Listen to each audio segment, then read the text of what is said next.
Hi நண்பா, this is சினிகா மன்றி. நிறைய பேருக்கு ஃபைட் கிளப் மூவி தெரிஞ்சிருக்கும்ல. நம்ம சேனலில் கூட அதை எக்ஸ்பிளைன் பண்ணி ஒரு வீடியோ போட்டிருப்போம். அதை டைரக்ட் பண்ண சேம் டைரக்டர் டேவிட் ஃபின்ச்சரோட ஒரு சைக்கோ த்ரில்லர் மூவி தான் இன்னைக்கு பார்க்க போகிறோம்.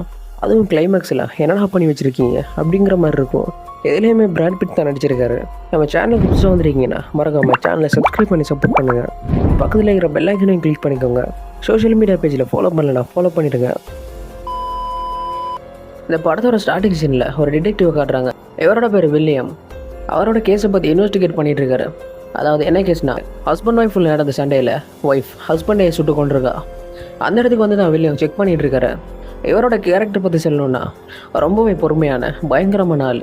நிறையவே கண்டுபிடிக்க முடியாத கேஸ் எல்லாம் இவர் அசால்ட்டாகவே கண்டுபிடிச்சிருக்காரு. ஆனால் இன்னும் 1 வீக்கில் ரிட்டையர் ஆக போகிறாரு. இவர் ரிட்டையர் ஆக போகிறாரு அப்படிங்கிறதுக்காக அவரோட இடத்துக்கு புதுசாக இன்னொரு டிடெக்டிவை அப்பாயிண்ட் பண்ணியிருக்காங்க. இவரோட பேர் டேவிட் மில்ஸ். இவரோட கேரக்டர் பற்றி சொல்லணுன்னா வில்லியமுக்கு அப்படியே ஆப்போசிட்டான கேரக்டர். ரொம்பவே அவசரப்படக்கூடியவர். அடுத்த நாள் திங்கக்கிழமை இவங்களுக்கு ஒரு கால் வருது, ஒரு வீட்டில் கொலை நடந்திருக்கு அப்படின்னு. டேவிட் வில்லியமும் அந்த வீட்டுக்கு போய் பார்க்குறாங்க. ரொம்பவே வெயிட் இருந்துட்டு சாப்பிட்டபடியை கொலை பண்ணியிருக்காங்க. அவரோட பாடியை செக் பண்ணி பார்த்தா கை கால் ரெண்டுலேயுமே கட்டுக்கம்பியை வச்சு இறுக்கி காட்டியிருக்காங்க. தலைக்கு பின்னுக்கு துப்பாக்கியை வச்சு அழுத்தின ஒரு மார்க்குமே இருக்குது. அங்கேருந்து அந்த பாடியெல்லாம் எடுத்துகிட்டு போஸ்ட்மார்ட்டம் பண்ணுற இடத்துக்கு போகிறாங்க. அந்த டாக்டர் அவரோட அந்த குடல் எடுத்து காட்டுறாரு. யூஸ்வலாக இருக்கிறத விட ரொம்பவே பெருசாக இருக்குது. இவர் அதிகமாக சாப்பிட்டதுனால இவரோட குடல் உள்ளேயே கிழிஞ்சிருக்கு. வயிறு வெடிக்கிற அளவுக்கு சாப்பிட்ருக்காரு. அதால தான் உள்ளேயே எல்லா பார்ட்ஸுமே ரத்த கசிவாக இருக்குது அப்படின்னு டாக்டர் சொல்ல, இவங்க அவங்க ஹெட்டுக்கிட்ட போய் ஒரு ரிப்போர்ட்டை சப்மிட் பண்ணுறாங்க. கொலை பண்ணவன் இவரை அதிக டைம் சாப்பிட வச்சுருக்கான். எந்த அளவுக்குன்னா தொண்டை வரைக்கும் சாப்பாடு வந்துருக்கு. ரொம்பவே அதிகமாக சாப்பிட்டதுனால அந்த ஆளை மயங்கி விழுந்திருக்கான். அந்த டைமில் அந்த கொலைகாரன் வயிற்றுலேயே மிதிச்சு குடலையே கிழிச்சிருக்கான். அதால தான் அவன் அங்கேயே செத்துருக்கான். அது மட்டும் இல்லாமல் அவனோட கழுத்துக்கு பின்னுக்கு ஒரு துப்பாக்கியால் அழுத்தின மார்க் இருக்குது. அவன் நினச்சிருந்தா ஒரு புல்லட்டில் சுட்டே சாகடிச்சிருக்கலாம். ஆனால் அவன் அப்படி பண்ணல. எனக்கு தெரிஞ்சு ஒரு சைக்கோவாக தான் இருக்கணும். இந்த கொலை இதோட நிற்காது, இன்னும் தொடரும் அப்படின்னு வில்லியம் ரிப்போர்ட் பண்ணுறாரு.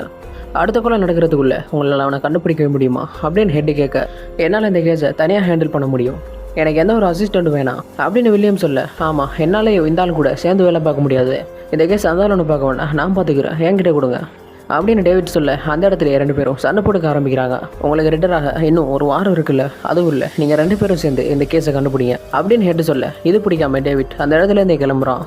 ஹெட்டு சொன்னாலும் வில்லியம் அந்த கேஸில் அவ்வளோவா தலையிடலை. அடுத்த நாளுமே ஆகுது, அங்கே இன்னொரு கொலை நடந்திருக்கு. டேவிட் தனியாக தான் போய் செக் பண்ணுறாரு. ஒரு அட்வொகேட்டை அவரோட ஆஃபீஸ் உள்ளே வச்சு ஒருத்தன் கொலை பண்ணியிருக்கான். அந்த ஆஃபீஸ் ஃப்ளோரில் அவனோட ரத்த தலையை கிரீட் அப்படின்னு எழுதியிருக்கு, அதாவது பேராசு. அது மட்டும் இல்லாமல் அங்கே ஒரு பொண்ணோட ஃபோட்டோ இருக்குது. அந்த ஃபோட்டோவில் அந்த பொண்ணோட கண்ணுக்கு ரத்தத்தலையை மார்க் பண்ணி வச்சுருக்கான். டேவிட் அந்த இடத்துல எல்லா க்ளூவையும் செக் பண்ணிகிட்டு இருக்கு. இங்கே வில்லியம்மை காட்டுறாங்க. வில்லியம் டேவிட் கூட போகாமல் இங்கே வேறு ஏதோ வேலை பார்த்துட்டு இருக்காரு. அந்த இடத்துக்கு ஹெட்டுமே வராரு. நீங்கள் நேற்று சொன்ன மாதிரி இன்றைக்கி இன்னொரு கொலை நடந்திருக்கு. டேவிட் இப்போ தான் ஸ்போர்ட்டுக்கு போய் ரிப்போர்ட் பண்ணான் அப்படின்னு ஹெட்டு சொல்ல, அதான் அவன் எல்லாத்தையுமே பார்க்குறானே, நான் எதுக்கு இந்த கேஸில், அவனே பார்த்துக்கட்டும் அப்படின்னு வில்லியம் சொல்கிறாரு. அவனால் தனியாக இந்த கேஸை விசாரிக்க முடியும்னு எனக்கு தோணலை. அவன் புதுசாக வந்திருக்கான், நீங்களும் அவன் கூட சேர்ந்து கொஞ்சம் விசாரிச்சா நல்லாயிருக்கும் அப்படின்னு சொல்லிட்டு, முதல் தடவை செத்து போனார்ல அவரோட பாடியில் போஸ்ட்மார்ட்டம் பண்ணுறப்போ சாப்பாடு மட்டும் இல்லை, அது கூட கொஞ்சம் பிளாஸ்டிக்குமே கலந்துருக்கு. இந்த பிளாஸ்டிக் அவன் சாப்பிட்றப்போ சேர்த்தே சாப்பிட்ருக்கான். எதை வச்சு அதை கண்டுபிடிக்க முடியுமான்னு செக் பண்ணுங்க அப்படின்னு சொல்லிட்டு அந்த ஹெட் அதை அவர்கிட்ட கொடுத்துட்டு கிளம்புறாரு. அந்த பிளாஸ்டிக் என்னென்னு பார்க்குறதுக்கு திரும்பவுமே அந்த முதல்ல செத்து போன அவரோட வீட்டுக்கு வராரு. அப்படியே அந்த வீடு ஃபுல்லாக செக் பண்ணிகிட்டு இருக்கப்போ அங்கே இருக்க ஃப்ரிட்ஜுக்கு கீழே ஏதோ ஒன்று எழுதின மாதிரி இருக்குது. அந்த ஃப்ரிட்ஜை கொஞ்சம் நகர்த்திட்டு பார்த்தா அந்த ஃப்ரிட்ஜுக்கு பின்னுக்கு குளுட்டோனி அப்படின்னு போட்டிருக்கு. அப்படின்னா ஓவரா எப்போவுமே சாப்பிட்டுட்டு இருக்கிறது. இங்கே எல்லா க்ளூவும் எடுத்துகிட்டு ஆஃபீஸ்க்கு போய் குளுட்டோனி கிரீட் அப்படிங்கிறது பைபிளில் இருக்க 7 பாவங்களில் 2 பாவம், அகங்காரம், சோம்பேறித்தனம், பொறாமை, காமம், கோவம் அப்படின்னு இன்னும் மிச்சமாக 5 இருக்குது. கண்டிப்பாக இந்த 5ஐயுமே வச்சு அடுத்தடுத்த நாள் கொலை நடந்துகிட்டே இருக்கும் அப்படின்னு வில்லியம் ரிப்போர்ட் பண்ணிட்டு கிளம்புறாரு. என்னதான் அந்த கேஸில் இன்ட்ரெஸ்ட் இல்லாத மாதிரி இருந்தாலும் இவரால் சும்மா இருக்க முடியல. அங்கே இருக்க ஒரு லைப்ரரி போயிட்டு அந்த 7 பாவங்களுக்குமான ஒரு புக் எடுத்து அதுலேருந்து நோட்ஸ் ரெஃபர் பண்ணி ஒரு ரிப்போர்ட்டை ரெடி பண்ணுறாரு. இங்கே டேவிட் அந்த கேஸை பற்றியை பார்த்துட்டு தலையை பிச்சுட்டு இருக்காரு. ஏதாச்சும் ஒரு க்ளூ கிடைக்குமா அப்படின்னு பார்த்துட்டு இருக்காரு. ஆனால் எதுவுமே பிடிபட மாட்டுது. இவரிங்க அந்த கேஸை பார்த்துட்டு இருக்கிறத டேவிட்டோட ஒய்ஃபுமே பார்க்குறாங்க. அவங்களுக்கு டேவிட்டை பற்றி நல்லாவே புரிஞ்சிருக்கு. இவரால் பொறுமையாக எதையுமே பார்க்க முடியாதுன்னு வில்லியம் ரெஃபர் பண்ண அந்த நோட்ஸ் எல்லாத்தையுமே டேவிட்க்கு தெரியாமல் அன்னைக்கு நைட்டே வந்து டேவிட்க்கு யூஸ் ஆகும்னு அவரோட டேபிளே வச்சுட்டு போகிறாரு. அடுத்த நாள் டேவிட் ஆஃபீஸ்க்குமே வராரு. அந்த புக்கை பார்த்து அதையுமே எடுத்து வச்சுக்கிறாரு. அப்போ டேவிட்டோட ஒய்ஃப் கால் பண்ணுறாங்க. கொஞ்சம் நேரம் டேவிட் கிட்ட பேசிட்டு வில்லியம் கிட்ட பேசணும்னு சொல்கிறாங்க. வில்லியமே ஃபோன் எடுத்து பேசுகிறாரு. டேவிட்டோட ஒய்ஃப் அன்னைக்கு நைட் வில்லியமை டின்னருக்கு இன்வைட் பண்ணுறாங்க. வில்லியம் முதல்ல எதுக்கு இதெல்லாம் நீங்கள் கூப்பிட்டதே சந்தோஷம் தான் அப்படின்னு சொன்னாலும் டேவிடோட ஒய்ஃப் விடவே இல்லை. அதால் சரி நான் வரேன் அப்படின்னு ஒத்துக்கிறாரு. நைட் டின்னருக்கு வில்லியமும் வராரு. எல்லாருமே ஒன்றா உட்காந்து டைனிங் டேபிளில் சாப்பிட்டுட்டு இருக்காங்க. டேவிடோட ஒய்ஃபுக்கு இவங்க 2 பேருக்குள்ள ஒரு ஈகோ இருக்குது அப்படிங்கிறது நல்லாவே தெரியும். அதால் தான் டின்னருக்கு கூப்பிட்டு 2 பேரையும் பேச வச்சு எல்லாத்தையும் சால்வ் பண்ணலாம் அப்படின்னு பார்த்து தான் டின்னருக்கு கூப்பிட்டுருக்காங்க. அவங்க நினச்ச மாதிரியே 2 பேரும் நல்லாவே பேசுகிறாங்க. அங்கேயே 2 பேரும் சேர்ந்து அந்த கேஸை பற்றி க்ளூ ஏதாச்சும் கிடைக்குதா அப்படிங்கிறதையும் பார்க்குறாங்க. டேவிட் வில்லியம் கிட்ட அந்த 2வது கொலையை பற்றி சொல்லிட்டு இருக்காரு. ஏன்னா வில்லியம் தான் அந்த இடத்துக்கே போகலையே. அந்த அட்வொகேட் அந்த கொலைகாரன் கட்டி போட்டு அவன் கையில் கத்தியை கொடுத்து அவரோட சதையை உயிரோடு இருக்க போவே வெட்டி எடுக்க சொல்லியிருக்கான். அப்போ டேவிட் நான் உங்கள்கிட்ட ஒரு ஃபோட்டோவை காட்ட மறந்துட்டேன் அப்படின்னு அந்த ஆஃபீஸில் ஒரு லேடியோட ஃபோட்டோவில் கண்ணை சுற்றி மார்க் பண்ணியிருக்குள்ள அந்த ஃபோட்டோ எடுத்து காட்டுறாரு. அந்த ஃபோட்டோவில் இருக்கிறது செத்துப்போன அந்த அட்வொகேட்டோட ஒய்ஃப் தான். இவங்க 2 பேரும் சேர்ந்து அந்த லேடியை விசாரிக்கிறதுக்காக கிளம்புறாங்க. கொலை நடந்த இடத்துல எடுத்த ஃபோட்டோஸ் எல்லாத்தையுமே அவங்கக்கிட்ட காட்டி அவங்களுக்கு இதெல்லாத்தையும் வச்சு ஏதாவது கண்டுபிடிக்க முடியுதா அப்படின்னு கேட்க அவங்க அழுதுகிட்டே இருக்காங்க. அழுது அந்த ஃபோட்டோவை பார்த்து அந்த ஆஃபீஸில் இருக்க ஒரு பெயிண்டிங் தலகலாக இருக்குது அப்படின்னு அந்த லேடி சொல்கிறாங்க. அங்கேருந்து அந்த ஆஃபீஸ்க்கு வராங்க. அந்த பெயிண்டிங்கையுமே பார்க்குறாங்க. ஒரு குழப்பத்தோடையே அங்கே வேறு ஏதாச்சும் குழு இருக்கா அப்படிங்கிறத செக் பண்ணி பார்க்குறாங்க. அப்போ வில்லியம் அந்த ஃபோட்டோ மாட்டியிருந்த அந்த செவத்தில் ப்ரஷ்ஷை வச்சு தொடச்சி பார்க்குறாரு. அங்கே ஒரு ஃபிங்கர் பிரிண்ட் இருக்குது. அங்கே இருக்க மொத்த செவத்தையுமே தொடச்சிட்டு ஈவிலைட் மூலியமாக பார்க்க அந்த செவத்தில் ஹெல்ப்பின்னு எழுதியிருக்கு. அந்த ஃபிங்கர் பிரிண்ட்டை வச்சு செக் பண்ணி பார்த்தா அது அந்த அட்வொகேட்டோட மேட்ச் ஆகலை. அப்போ கண்டிப்பாக அது கொலகாரனோட தான் இருக்கும் அப்படின்னு ஊரில் இருக்க ஒருத்தர் விடாமல் எல்லாரோட ஃபிங்கர் பிரிண்ட் கூட மேட்ச் பண்ணி பார்க்குறாங்க. அதுவுமே போயிட்டே இருக்குது. அவங்க 2 பேரும் அன்னைக்கு நைட்டு அந்த ஆஃபீஸ்லேயே தூங்குறாங்க. அடுத்த நாள் காலையிலையுமே ஆகுது. அந்த ஃபிங்கர் பிரிண்ட் அந்த ஊரில் இருக்க ஒருத்தரோட மேட்ச் ஆகுது. அந்த மேட்ச் ஆகிற ஆளுக்கு மேலே ஆல்ரெடி நிறையவே கொலை அப்படின்னு கேசஸ் இருக்குது. இப்போ ஓவர் டைம் ஜெயிலுக்கு போகிறப்போவுமே இப்போ 2வது செத்து போனார்ல அந்த அட்வொகேட் தான் இவனை பெயில் எடுத்திருக்காரு. இவன் தான் அந்த கொலகாரன் இருக்கணும் அப்படின்னு அங்கே இருக்க எல்லா போலீஸுமே சேர்ந்து அவள் இருக்கிற இடத்துக்கு கிளம்புறாங்க. எல்லாருமே ரொம்பவுமே பரபரப்பாக இருக்காங்க. ஆனால் வில்லியம் கண்டிப்பாக இவன் அந்த கொலகாரன் இருக்க சான்ஸ் இல்லை அப்படின்னு சொல்கிறாரு. எல்லாருமே அவனோட இடத்துக்குமே வந்து சேர்ந்துடுறாங்க. அந்த இடம் ஃபுல்லாக செக் பண்ணி பார்த்தா அங்கே பெட்டில் அழுகுன டெட் பாடி மட்டும் இருக்குது. அந்த ரூம் ஃபுல்லாக செக் பண்ணி பார்க்குறாங்க. இவனை டெய்லியுமே சித்திரவதை பண்ணி கொண்டதை ஃபோட்டோவை எடுத்து வச்சுருக்கான். அது மட்டும் இல்லாமல் இவனோட பிளட் சாம்பிள், யூரின் சாம்பிள், நகை, முடி அப்படின்னு எல்லாமே தனித்தனியாக இருக்குது. அங்கே இருக்க சோத்தில் ஸ்லோத் அதாவது சோம்பல் அப்படின்னு எழுதியிருக்கு. திடீர்னு அந்த டெட் பாடி அசையுது, கத்தவும் ஆரம்பிக்குது. இன்னும் அவன் சாகலை போல். உடனே அவனை கொண்டு போய் ஹாஸ்பிட்டலில் சேர்க்குறாங்க. இவன் 1 வருஷத்துக்கு மேலே பெட்லேயே ஒன்றுமே பண்ணாமல் இருந்திருக்கான். இவனோட ரத்தத்தில் போதைப் பொருளுமே கலந்துருக்கு. இவன் இன்னமும் உயிரோடு இருக்கிறதுக்கு காரணம் அந்த போதைப் பொருளாக கூட இருக்கலாம் அப்படின்னு அந்த டாக்டர் சொல்கிறாரு. டேவிட் அந்த டாக்டர்கிட்ட அவன் ஏதாச்சும் பேச ட்ரை பண்ணானா அப்படின்னு கேட்க அவன் பேச நினச்சாலுமே அவனால் பேச முடியாது. அந்த கொலகாரன் அவனோட நாக்கையை வெட்டி எடுத்திருக்கான் அப்படின்னு டாக்டர் சொல்கிறாரு.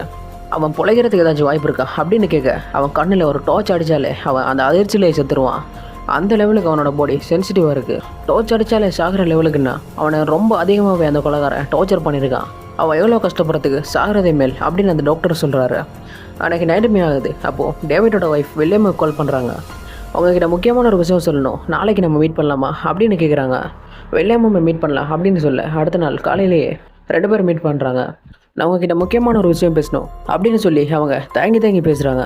ஏன் நீங்கள் எவ்வளோ தாங்கிறீங்க, எதுவாக இருந்தாலும் சொல்லுங்கள் அப்படின்னு வில்லியம் கேட்க நான் ப்ரெக்னெண்ட்டாக இருக்கேன் அப்படின்னு சொல்கிறாங்க.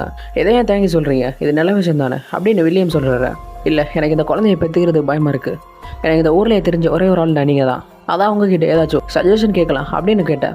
உனக்கு விருப்பம் இல்லைன்னா அந்த குழந்தைய நீ அபோஷன் பண்ணிக்க, அப்படி இல்லைன்னா அழகா அந்த குழந்தைய பெற்று வளர்த்துக்க. அப்படி நீ அபோஷன் பண்ண போகிறேன்னா அதை டேவிட் கிட்ட சொல்லிடாத, அவர் ரொம்பவே வருத்தப்படுவா அப்படின்னு சொல்லிட்டு வில்லியம் அங்கேருந்து கிளம்புறாரு.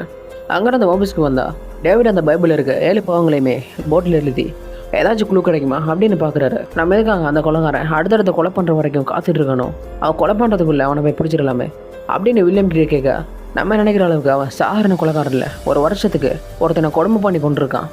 அப்படின்னா அவன் எவ்வளோ பக்காவாக பிளான் போட்டிருப்பான். அவன் பிளான்லாம் பண்ணியிருக்க மாட்டான். லைப்ரரியில் போய் புக்கு பார்த்துருப்பான். அதில் அந்த 7 பாவங்களை பற்றி படிச்சிருப்பான். அதை பார்த்ததுக்கப்புறம் லூஸ் தானம்மா கொலையெல்லாம் பண்ணி எடுத்துடுறான் அப்படின்னு டேவிட் வில்லியம் கிட்ட சொல்ல இப்போது வில்லியம்க்கு ஏதோ ஒன்று ஸ்ட்ரைக் ஆகுது. அங்கே இருக்க லைப்ரரிக்கு போய் அந்த 7 பாவங்களை பற்றின புக் எல்லாத்தோடைய ஹிஸ்ட்ரியும் எடுக்கிறாரு. அந்த புக்ஸ் எல்லாத்தோட பேரையும் எழுதிட்டு போய் ஒருத்தர்கிட்ட கொடுத்து இந்த புக் எல்லாத்தையுமே செக் பண்ணி பாருங்கள் அப்படின்னு சொல்கிறாரு. டேவிட் இவர் என்ன பண்ணுறாரு அப்படின்னு ஒன்றுமே புரியல. இப்போ வந்துட்டு போனது யார், அவங்ககிட்ட இந்த லிஸ்ட்லாம் கொடுத்தீங்க அப்படின்னு டேவிட் கேட்க அவர் ஒரு சீக்ரெட் FBI ஏஜென்ட். சில புக் வெப்சைட் யாரெல்லாம் செக் பண்ணுறாங்க அப்படின்னு FBI பார்த்துட்டே இருப்பாங்க. எக்ஸாம்பிளுக்கு சொல்லணும்னா பாம்பு ரெடி பண்ணுறது எப்படி அப்படிங்கிறத சர்ச் பண்ணாங்கன்னா அது போலீஸோட டேட்டாபேஸ்க்கு போய்டும். யார் செக் பண்ணாங்களோ அவங்கள போலீஸ் நோட் பண்ணி வச்சுருப்பாங்க. அதே மாதிரி தான் அந்த கொலைகாரன் இந்த 7 கொலைகளை பற்றி எப்படி ஏதாச்சும் புக்கை பார்த்து தான் கண்டுபிடிச்சிருக்கணும்.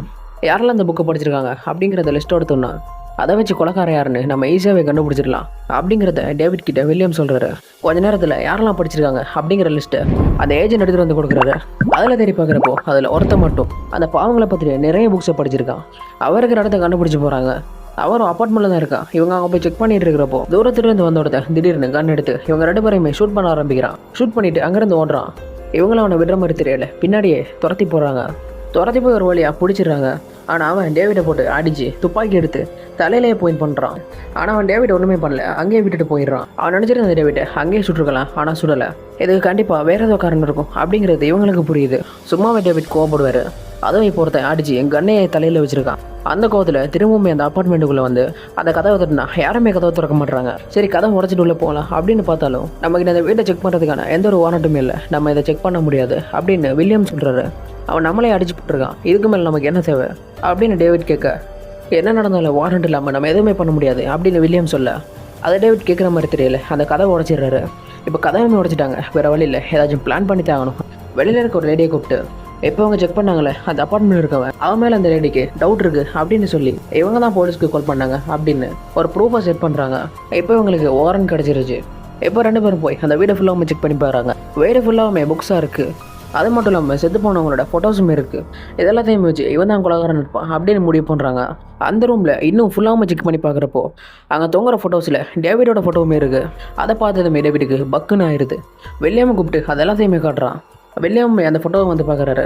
அந்த ஃபோட்டோவோட பாயிண்ட் ஆஃப் வியூ எப்படி இருக்குன்னா, நமக்கு முன்னுக்கு ஒருத்தர் பேசிக்கிட்டு இருக்கிறப்போ ஃபோட்டோ எடுத்த மாதிரி இருக்குது. இன்னும் கொஞ்சம் பேரை கூப்பிட்டு அந்த ரூம் ஃபுல்லாக செக் பண்ணுறாங்க. அப்போது அந்த கொலைகாரன் எழுதின ஒரு டைரி இருக்குது. அந்த டைரியில் இவன் பண்ண எல்லா கொலைகளையும் எழுதி வச்சிருக்கான். இதுக்கப்புறம் பண்ண போகிற கொலைகளையுமே எழுதி வச்சிருப்போம் அப்படின்னு அந்த டைரியை தேடலான்னு பார்த்தா அது தேடி முடிக்கிறதுக்கு மாசக்கணக்காகும். ஏன்னா அங்கே அவ்வளோ டைரிஸ் இருக்குது. இவங்க டைரிஸை பார்த்து இருக்கிறப்போ அங்கே ஒரு ஃபோன் கால் அடிக்கிற சத்தம் கேட்குது. கூட வந்தவங்களோட ஃபோட்டோ அப்படின்னு பார்த்தா அது அவங்களோட இல்லை. ஒவ்வொரு ரூமை தேடி அந்த ஃபோனோட சவுண்ட் கேட்குற இடத்துக்கு போய் பார்க்குறாங்க. அங்கே ஒரு ஃபோனுமே கண்டுபிடிக்கிறாங்க. அதில் அந்த கொலைகாரன் தான் பேசுகிறான். நீங்கள் என்னை எப்படி கண்டுபிடிச்சிக்கன்னு எனக்கு இன்னுமே ஆச்சரியமாக தான் இருக்குது. நான் உன்னை அடிச்சதுக்கு என்ன மன்னிச்சிடு. நான் அப்படி பண்ணலன்னா நீ என்னை பிடிச்சிட்டுப்பேன். நீங்கள் அந்த இடத்துக்கு வந்ததால தான் நான் போட்ட பிளான் இன்றைக்கி தள்ளி போயிடுச்சு அப்படின்னு சொல்லிட்டு அவன் ஃபோனை கட் பண்ணுறான். அங்கேருந்து மற்ற க்ளூஸ் எல்லாத்தையும் பார்க்குறாங்க. அங்கே கொலை பண்ண எல்லாரோட ஃபோட்டோஸுமே இருக்குது. அந்த ஃபோட்டோஸில் ஒரு ப்ராஸ்டியூட்டோட ஃபோட்டோவுமே இருக்குது. எந்த ஃபோட்டோ வச்சு பார்த்தா லஸ்ட் காமம் அப்படிங்கிற பாவத்தோட மேட்ச் ஆகுது. அப்போது இந்த பொண்ணை தான் அவன் அடுத்ததாக கொலை பண்ண போகிறான். இந்த பொண்ணையாச்சும் காப்பதில்லை அப்படின்னு போகிறாங்க. ஆனால் அந்த கொலைகாரன் ஆல்ரெடி அந்த பொண்ணை கொலை பண்ணிட்டான். கொலை நடந்த இடத்துக்கு 2 பேருமே போய் பார்க்குறாங்க. அந்த பொண்ணை ரொம்ப கொடூரமாக கொலை பண்ணிவிட்டு அங்கே இருக்க சவத்தில் லஸ்ட்டுன்னு எழுதி வச்சுருக்கான். அந்த பொண்ணு செத்து கிடந்த அந்த ரூமில் இன்னொருத்தனுமே இருந்திருக்கான். அவனை பிடிச்சி விசாரிக்கிறாங்க. இன்னொருத்தன் கடத்தி அந்த பொண்ணோட ரூமுக்கு கூட்டிகிட்டு வந்தான். என் தலையில் துப்பாக்கி வச்சுட்டு அந்த பொண்ணை அடிக்க சொன்னான். எனக்கு வர வழி தெரியல, நான் அடிக்கலைன்னா அவன் என்ன சுட்டுருப்பான். என் உயிரை காப்பாற்றிக்கிட்டா நான் அந்த பொண்ணை அடித்தேன் அப்படின்னு அவன் சொல்கிறான். அவன்கிட்ட இன்வெஸ்டிகேஷனில் முடிச்சுட்டு 2 பேரும் ஒரு பாருக்கு போகிறாங்க. அங்கே வில்லியம் டேவிட் கிட்ட எப்போ ரிட்டையர் ஆகிட்டு இந்த ஊர் விட்டே போகணும் போல இருக்குது, இங்கே இருக்க ஒருத்தனுமே நிலவம் இல்லை அப்படின்னு சொல்கிறாரு. எல்லாரையுமே அப்படி சொல்லிட முடியாது, ஒரு சில நிலவங்களும் இருக்க தான் செய்கிறாங்க. அவங்கள நம்ம காப்பாற்றணும்னா இந்த வேலையில் இருக்கணும் அப்படின்னு சொல்கிறான். அங்கே பேசிட்டு அப்படியே வீட்டுக்குமே வராங்க. நைட் வில்லியம் தூங்குறப்போ டேவிட் சொன்னதை நினச்சிட்டு தூங்குறாரு. அடுத்த நாளுமே ஆகுது. அந்த கொலைகாரன் இன்னொரு கொலையுமே பண்ணியிருக்கான். இந்த கொலையோட சேர்த்து இது 5வது கொலை. அந்த இடத்துக்கு இவங்க 2 பேருமே வராங்க. அவள் இந்த வாட்டி கொண்டது ஒரு பொண்ணைத்தான். அங்கரக சூத்தில் ப்ரைடு, அதாவது அகங்காரம் அப்படின்னு எழுதியிருக்கு. இந்த பொண்ணுக்கு தான் அழகாக இருக்கு அப்படிங்கிற ஒரு அகங்காரம் இருந்திருக்கு போல். அந்த கொலைகாரம் அந்த பொண்ணோட மூக்கறுத்து தூக்க மாத்திரம் என் ஃபோனையும் கொடுத்து, நீ வாழணும்னு ஆசைப்பட்டேன்னா அந்த ஃபோன்லேருந்து கால் பண்ணி யாரையாச்சும் கூப்பிட்டு இங்கேருந்து போயிடு. அப்படி போனேன்னா அந்த அருந்த மூக்கூடைய நீ வாழணும். அப்படி வாழ ஆசை இல்லைன்னா உன் கையில் இருக்க தூக்க மாத்திரையை போட்டு இங்கேயே செத்துரு அப்படின்னு சொல்லியிருக்கான் போல். இந்த அருந்த மூக்கூட வாழ்கிறதுக்கு நான் செத்தே போகலாம் அப்படின்னு அந்த பொண்ணு தூக்க மாத்திரையை போட்டு செத்துருக்கா. இந்த கேஸை பார்த்துட்டு 2 பேர் திரும்பவுமே ஆஃபீஸ்க்கு வராங்க. அப்போ வில்லியம் டேவிட் கிட்ட, நான் இந்த வீக்கோட ரிட்டையர் ஆகலை, இந்த கேஸை முடிக்கிற வரைக்கும் உன் கூட தான் இருக்க போகிறேன் அப்படின்னு சொல்கிறாரு. இந்த ஊரில் கொஞ்சம் பேர் நல்லவங்களாக இருக்காங்க, அவங்களுக்காக வச்சு நம்ம வேலை பார்க்கணும் அப்படின்னு வில்லியம் கிட்ட டேவிட் சொன்னது. இந்த ஊரை விட்டே போகணும் அப்படிங்கிற மைண்ட் செட்டை மாற்றி இருக்கு போல். அப்படியே அவங்க 2 பேரும் பேசிக்கிட்டே ஆஃபீஸ்க்குள்ளே வரப்போ வெளியிருந்த காரில் இறங்கி அந்த ஆஃபீஸில் வந்துட்டு இருக்கான். அவனோட சட்டை ஃபுல்லாக ரத்தமாக இருக்குது. மிஸ்டர் டிடெக்டிவ்ஸ், நான் தான் நீங்கள் தெரிஞ்சு இருக்கிற கொலைகாரன் அப்படின்னு சொல்கிறான். அங்கே இருந்த மொத்த போலீஸுமே அவனை ரவுண்ட் அப் பண்ணுறாங்க. நான் என் அட்வொகேட் கிட்ட பேசணும் அப்படின்னு சொல்லிட்டு அவன் சரண்டர் ஆகிறான். இவனோட கையோட ஃபிங்கர் பிரிண்ட் செக் பண்ணி பார்த்தா அவனோட கையில் ஃபிங்கர் பிரிண்டே இல்லை. நம்ம எல்லாரும் நகத்தை விட்டுற மாதிரி இவன் கைரகையை வெட்டி எடுத்திருக்கான். இவனை பற்றின டீட்டெயில்ஸ் எல்லாம் தேடி பார்த்தா இவனுக்குன்னு சொந்தமாக எந்த ஒரு ஐடென்டிட்டியுமே இல்லை. இவன் அந்த புக்கை படிக்கிறதுக்காக கொடுத்த பேர் ஜோன்டோ. அந்த பேரும் இவனோட உண்மையான பேர் இல்லை. ஜோன்டோங்கிற ஒருத்தரை கொண்டுட்டு அவனோட ஐடென்டிட்டிலேயே எவ்வளோ நல்லா வாழ்ந்துருக்கான். வேற இந்த வீட்டை செக் பண்ணி பார்த்ததுல அந்த வீடு ஃபுல்லாக நிறைய பணம் இருந்திருக்கு. ஜோன்டோங்கிற பேரில் பேங்க் அக்கௌண்ட்டுமே ஓப்பன் பண்ணியிருக்கான். அதுலேயுமே நிறையவே பணம் இருக்கு. அவன்கிட்ட அட்வொகேட் பேசுறாரு. எல்லாத்தையும் பேசி முடிச்சுட்டு அவன் அட்வொகேட் கிட்ட சொன்னது என்னன்னா, என்னை கோர்ட்டில் சப்மிட் பண்ணாலும் அவன் தான் கொலை பண்ண அப்படிங்கிறதுக்கான எந்த ஒரு ப்ரூஃபுமே இல்லை. ஃபிங்கர் பிரிண்ட் கூட இல்லை, ஈஸியாகவே வெளியில் வந்துடுவான். அப்படி இல்லைன்னா நான் உங்ககிட்ட ஒரு இடத்த காட்ட விரும்புகிறேன், அந்த இடத்துக்கு என் கூட டிடெக்டிவ் டேவிட் வில்லியம் மட்டும் தான் வரணும் அப்படின்னு ஒன்று வில்லியம் கேட்க, ஆல்ரெடி மிச்ச 2 கொலையுமே அவன் பண்ணிட்டான், அந்த டெட் பாடிஸ் எங்கே இருக்குது அப்படிங்கிறத காட்டுறதுக்கு தான் உங்களை கூட வர சொல்கிறான். அப்படி நீங்கள் வர விரும்பலன்னா உங்களால் இந்த ஜென்மத்துக்கும் அந்த டெட் பாடிஸ் எல்லாம் கண்டுபிடிக்க முடியாது அப்படின்னு சொல்லியிருக்கான். அவன் அவங்கள கொண்டுட்டாங்கிறது எப்படி நம்புறது அப்படின்னு ஹெட்டு கேட்க, ஆல்ரெடி அவனோட ஷர்ட்ல இருக்க பிளட் எல்லாம் செக் பண்ணியாச்சு. அதில் இருக்கிறதுல ஒன்று மூக்கறது கொலை பண்ணால அந்த பொண்ணோட இது, மிச்ச 4 பேரை கொலை பண்ணால அவங்களோட ரத்தம் கலந்துருக்கு. ஆனால் அந்த ஷர்ட்ல புதுசாக ஒருத்தவங்களோட ரத்தம் இருக்கு. அந்த பிளட்டை செக் பண்ணி பார்த்ததுல அது இந்த சிட்டில இருக்கு, யாரு கூட மேட்ச் ஆகல அப்படிங்கிறத சொல்றாங்க. உண்மையாவே அவன் 2 கொலையுமே பண்ணிட்டு தாங்க வந்திருக்கான். டேவிட் வில்லியம் அவன் கூட போறதுக்கு சம்மதிக்கிறாங்க. போறப்போ இவங்க 2 பேருக்கும் மைக்கெல்லாம் செட் பண்றாங்க. அந்த இடத்துல என்ன நடந்தாலும் அவனை கொல்லாம உயிரோட கூட்டிட்டு வர வேண்டியது அவங்களோட கடமை அப்படிங்கிறதையும் சொல்றாங்க.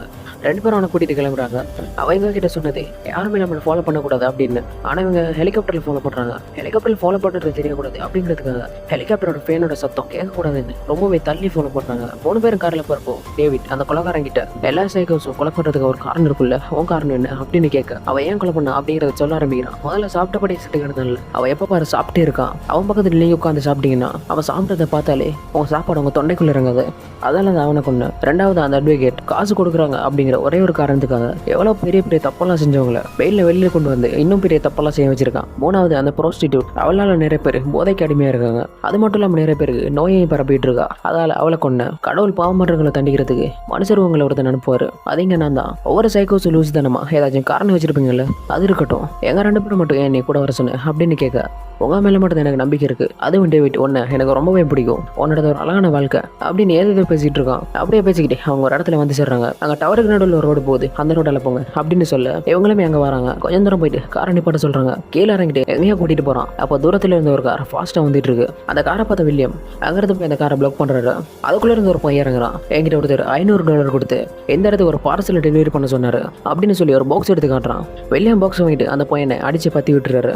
அந்த பாக்ஸ் வில்லியம் பாக்குறாரு. அதுல டேவிட்னு பேர் எழுதி இருக்கு. ஹையர் ஆஃபீஸர் மைக்கில் அது ஏதாச்சும் பாம்பா இருக்கும், வார்ம் ஸ்காட் வர வரைக்கும் ஓப்பன் பண்ணாதீங்க அப்படின்னு சொல்றாங்க. அவ்வளோலாம் எனக்கு பொறுமை இல்லை அப்படின்னு சொல்லிட்டு வில்லியம் அந்த பாக்ஸ் ஓப்பன் பண்ணி பார்க்குறாரு. பாக்ஸ் ஓப்பன் பண்ணி பார்த்தா வில்லியம்க்கு ஒரே ஷாக்காக இருக்கு. கை காலெல்லாம் நடக்குது. அந்த பாக்ஸில் என்ன இருக்குன்னு டேவிட் கேட்டுட்டு இருக்காரு. அப்போ அந்த கொலைக்காரன், உன்னோட வாழ்க்கை ரொம்பவே அழகானது டேவிட், அதை வாழணும்னு எனக்கு ரொம்பவே ஆசை, அதுவும் உன் ஒய்ஃப் ரொம்பவே அழகானவ அப்படின்னு சொல்லிட்டு இருக்கான். டேவிட்க்கு என்ன சொல்ல வரான் அப்படின்னு ஒன்றுமே புரியல. இன்னைக்கு காலையில் நீ வீட்டை விட்டு வந்ததுக்கப்புறம் நான் உன் வீட்டுக்கு போனேன். உன் ஒய்ஃப் குளிச்சிட்டு இருந்தா. கொஞ்ச நேரம் உன் வாழ்க்கையை நான் வாழ்த்து பார்க்கலாம்னு ஆசைப்பட்டேன். ஆனால் அவன் என்னை விடவே இல்லை. அவளுக்கு விருப்பம் இல்லைன்னா கூட கொஞ்ச நேரத்துக்கு உன் வாழ்க்கையை நான் வாழ்ந்தேன். அதுக்கு சாட்சியா உன் ஒய்ஃப் கிட்ட இருந்து ஒன்று எடுத்தேன். டேவிட்க்கு சொல்ல கண்ணால் தண்ணி வருது. லாஸ்ட்டாக நான் எடுத்துகிட்டு வந்தது உன் பொண்டாட்டியோட தலைன்னு சொல்கிறான். இந்த இடத்துல பிராட் பிட்டோட ஆக்டிங் தரமாக இருந்துச்சு. அந்த பாக்ஸில் என் ஒய்ஃபோட தலையில் தானே அப்படின்னு திரும்பி வில்லியம் கிட்ட கேட்டுட்டே இருக்கான். என் முதல்ல துப்பாக்கியை கீழே போடு, எதுவாக இருந்தாலும் பேசலாம் அப்படின்னு வில்லியம் டேவிட்டல் கண்ட்ரோல் பண்ண ட்ரை பண்ணுறாரு. அங்கேயே புரிஞ்சிருச்சு அதான் அவன் ஒய்ஃபோட தலை தான். போலீஸோட மனசு கல் மனசுன்னு சொல்லுவாங்க. பொண்டாட்டியோட தலையை வெட்டினதுக்கு அப்புறமும் இன்னும் என்ன கொல்லாம இருக்கிய, இந்த அளவு கல்லா அப்படின்னு டேவிட்டை ட்ரிகர் பண்ற மாதிரியே பேசுறான். இந்த இடத்துல டேவிட்டோட சிச்சுவேஷனை எக்ஸ்பிளைன் பண்ணவே முடியாது. உடஞ்சி அழுகிறான், கத்துறான். வில்லியம் டேவிட்டை தடுக்கிறாரு. ஆனால் டேவிட்க்கு ஆத்திரம் அடங்கல. அந்த இடத்துல தலையில சுட்டு அவனை கொலை பண்றாரு. முதல்ல 5 கொலையை பண்ணிட்டான். 6வது ஏன் டேவிட்டோட ஒய்ஃபை கொலை பண்ணா அப்படின்னு பாத்தீங்கன்னா அந்த 7 பாவங்களில் ஒரு பாவம் தான் பொறாம. அந்த கொலைகாரனுக்கு டேவிட்டோட வாழ்க்கையை பார்த்து இவனை மாதிரி வாழ முடியலே அப்படின்னு பொறாம. அந்த பொறாமங்கிற பாவத்தில் கொல்லப்பட்டதுதான் டேவிட்டோட ஒய்ஃப். 7வது பாவம் கோவம். தன்னோட ஒய்ஃபை தலையை வெட்டி கொண்ட சீரியல் கில்லரை பார்த்ததுக்கு அப்புறமும் கோவம் வராம இருக்குமா. அந்த கோவங்கிற பாவத்தில் கொல்லப்பட்டது அந்த சைக்கோ. அந்த சைக்கோவை கொண்டதுக்காக டேவிட் அரெஸ்ட் பண்ணுறாங்க. நடந்த உடனே ஏற்றுக்க முடியாமல் வில்லியம் டேவிட்டை பார்த்தபடியே இந்த படத்தையுமே முடிக்கிறாங்க. ஸ்டார்டிங்கில் சொன்னல கிளைமாக்ஸில் என்னடா பண்ணி வச்சிருக்கீங்க அப்படின்னு இருக்குன்னு. இந்த மூவி தமிழ் டபுள் இருக்கு, பார்க்கணும்னு நினைக்கிறவங்க செக் பண்ணி பாருங்க. மூவி எப்படி இருந்துச்சு, நல்லா இருந்துச்சா, இப்படி என்ன மூவி போடலாம் அப்படிங்கிறத கமெண்ட்ல சொல்லுங்க. இந்த வீடியோ பிடிச்சிருந்தா லைக் பண்ணுங்க, சப்ஸ்கிரைப் பண்ணலன்னா சப்ஸ்கிரைப் பண்ணுங்க, பக்கத்தில் இருக்க பெல் ஐக்கனை கிளிக் பண்ணிக்கோங்க. நம்ம சேனலை சோஷியல் மீடியாவில் ஃபாலோ பண்ணலடா இப்பயே ஃபாலோ பண்ணுங்க. திஸ் இஸ் சினிகா மன்றி. நம்ம அடுத்த வீடியோவில் பார்க்கலாம்.